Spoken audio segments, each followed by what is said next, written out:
this shooting attack on this satirical magazine, the satirical newspaper's offices, Tariq Ramadan?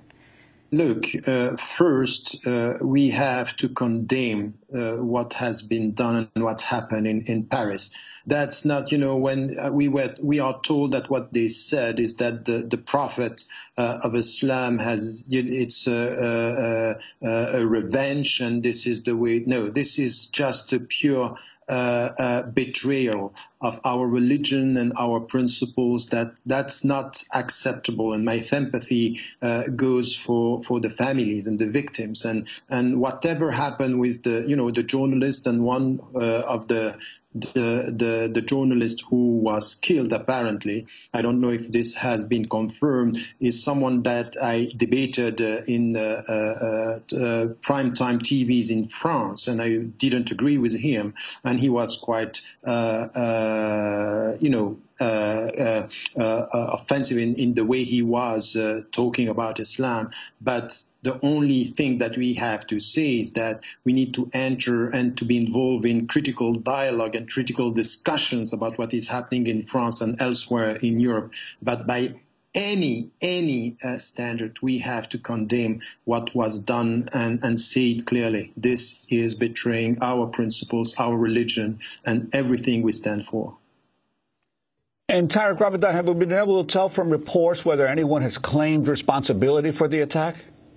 So far, there is the only thing that we know is that they talked about Islam, they were talking about the Prophet, and they say this is a revenge. So the only thing that they are connecting this to what the satirical journal or magazine was doing. This is the only thing that I heard so far. But once again, there is quite clearly a connection that was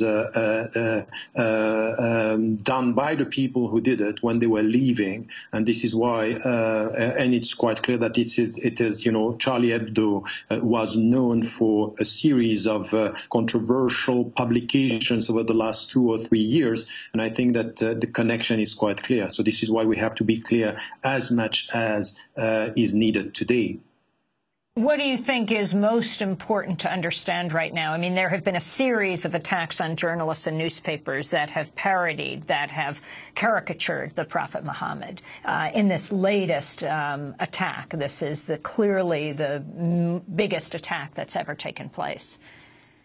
I think that once again, we know what happened in some of the slogans and some of the statements coming from people like Daesh or the so-called Islamic State in Iraq and in Syria. They are using some of the controversial issues around the world and targeting journalists or targeting intellectuals and in fact trying to focus on some of the sensitive issues in specific countries. So this is where, as Western Muslims, as a whole, but also as Western Muslims, we have to be quite clear on the fact that the critical discussion that is now necessary in our Western societies, be it in the States or in Europe or in France, we have to be involved. We have to make it clear that there should be no confusion. Islamophobia is there, racism is there, but it's only as citizens, it's only in a critical debate, it's only with all the forces and all the trends within our societies that are against any type of racism that we are going to